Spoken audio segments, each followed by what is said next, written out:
नमस्कार। आज का हमारा टॉपिक है ब्रीथ यानी सांस लेना।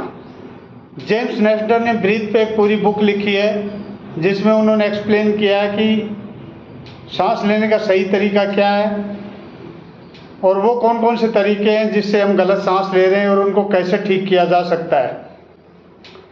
यदि हमें सांस सही ढंग से लेना आ गया तो हम बहुत सारी बीमारियों से बच सकते हैं। तो इस टॉपिक पे मैं लगभग 4-5 पार्ट में छोटे छोटे वीडियो बना रहा हूँ।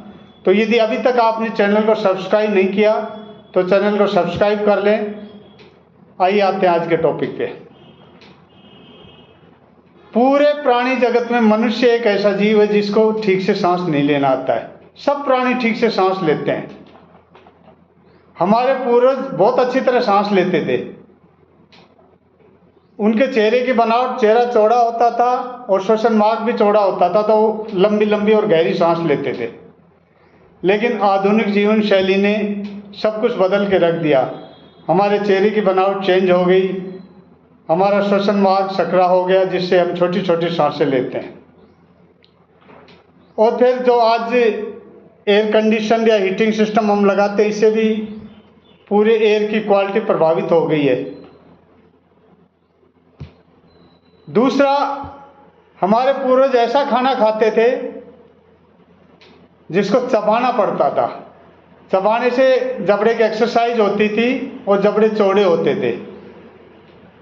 लेकिन आज हम जो खाना खाते हैं बिल्कुल सॉफ्ट, जिसको चबाने की ज़्यादा ज़रूरत नहीं है, तो हमारे जबड़ों की एक्सरसाइज नहीं होती है और इससे हमारा पूरा श्वसन मार्ग प्रभावित होता है।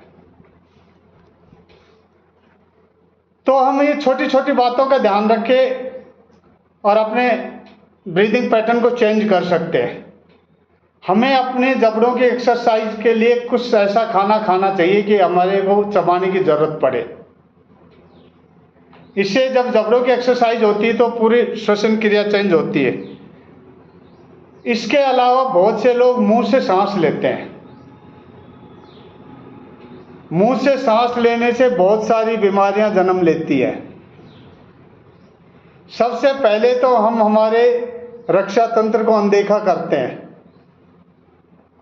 हमारी सुरक्षा प्रणाली सांस लेने की नाक में लगी हुई होती है। नाक में आपने देखोगे इसमें छोटे छोटे बाल होते हैं, म्यूकस होता है जो गंदगी को अंदर जाने से रोकता है। दूसरा, नाक बाहर से आने वाली हवा के टेम्परेचर को रेगुलेट करता है, तो जिससे हमारे फेफड़े स्वस्थ रहते हैं। जब मुंह से सांस लेते हैं तो सीधी गर्म हवा अंदर चली जाती है जिससे हमें इन्फेक्शन होने लगता है और फेफड़ों पे सूजन होने लगता है।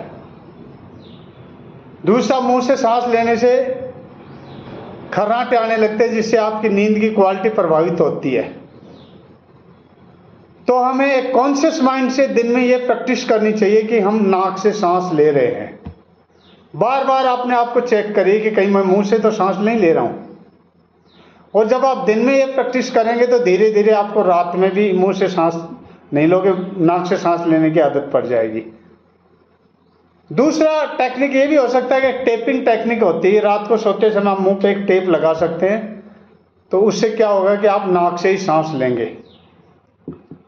क्योंकि नाक से सांस लेने से आप बहुत सारी बीमारियों से बच सकते हो। सांस हम बचपन से लेते आ रहे हैं, लेकिन आज तक हमें ये पता नहीं चला कि ठीक से सांस कैसे लेते हैं। आशा करता हूँ ये वीडियो आपको अच्छा लगा है। अपने दोस्तों में शेयर करना, लाइक करना। Thank you very much.